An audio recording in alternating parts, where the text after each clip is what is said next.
What's good, YouTube? We're gonna get into some Duelist Saga news this morning. Since Duelist Saga is hitting the shelves, you might have been wondering about a few prices, so I'm gonna go over 4 of the cards. If there's any cards you would like me to go over in the next Market Watch from Duelist Saga, please let me know in the comment section down below. But we're starting off with something you might not have known about, and that's Honest Neos price, and also something kind of funny that I noticed.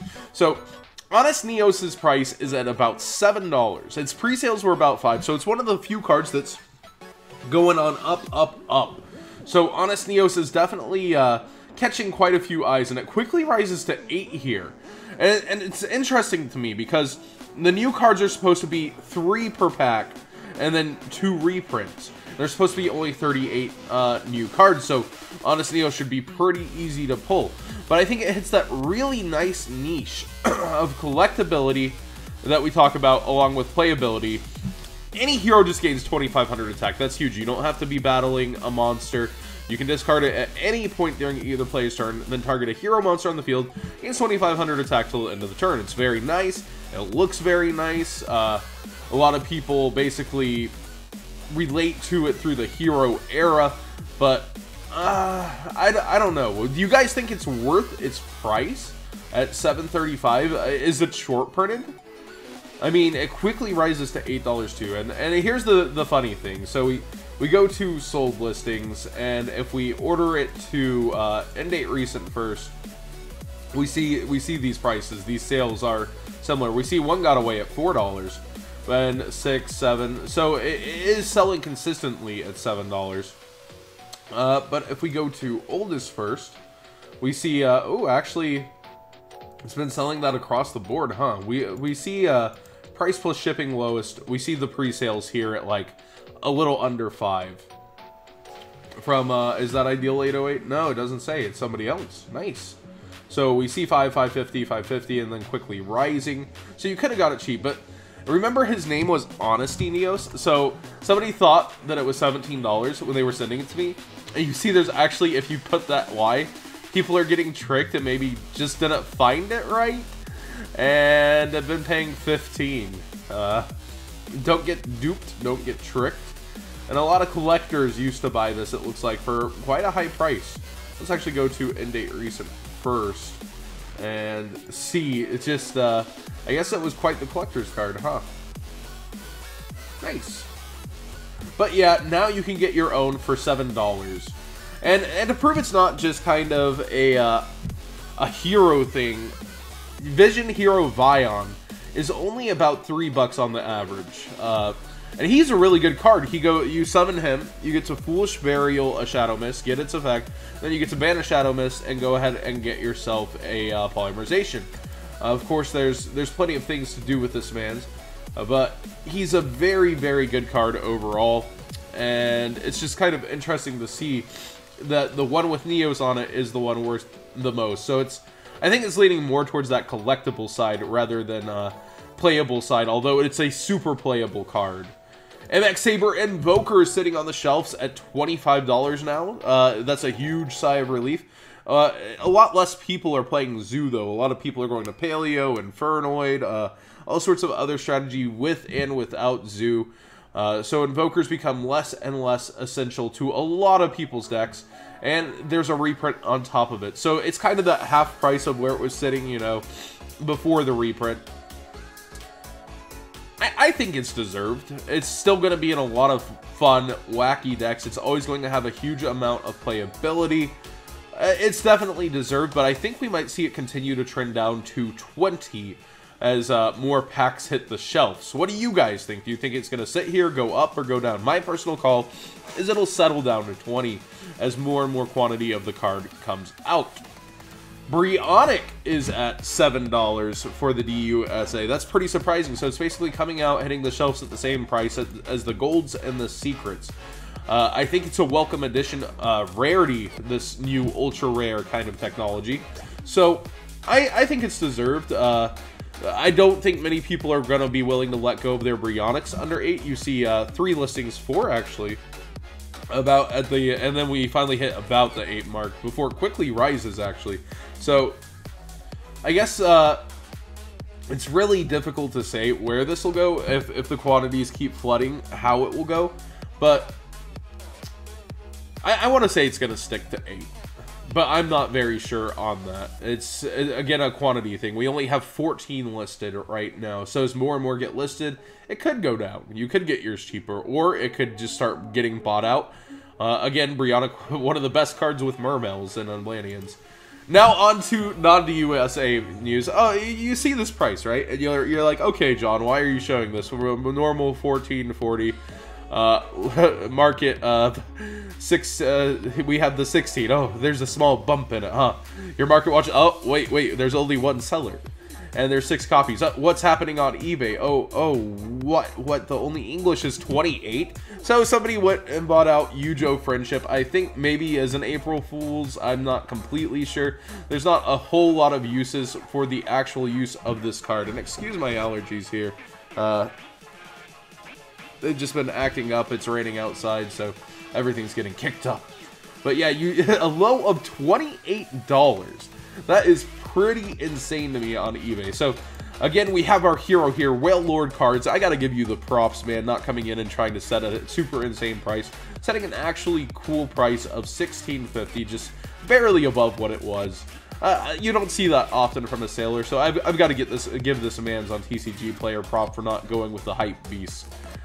Very interesting to see. I guess people are just trying to make it a collector's card. It's one of our few character picture cards for the TCG, so I could see why it's up there as a collector's card and why people are trying to force it up, but it is a forced buyout. It's pretty obvious.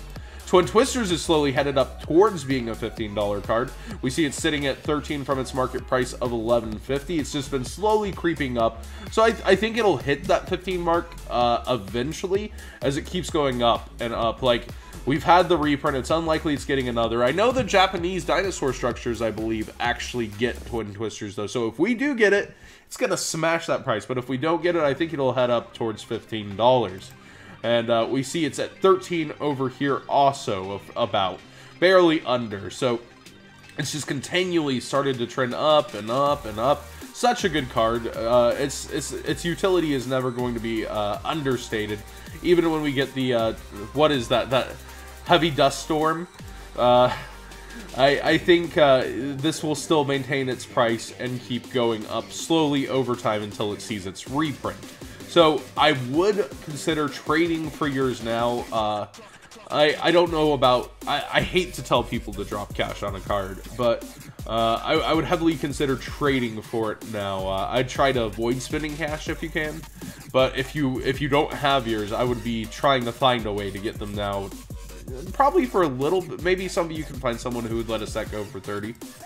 Instant Fusion, this is just something I never covered out of Fusion Enforcers. I wanted to cover the lowest version, and it's $3. That's actually kind of surprising to me. And Instant Fusion's always been a great card, but I figured the reprint would have, you know, put this down to like $1 to $2, but no, it's sitting at $3.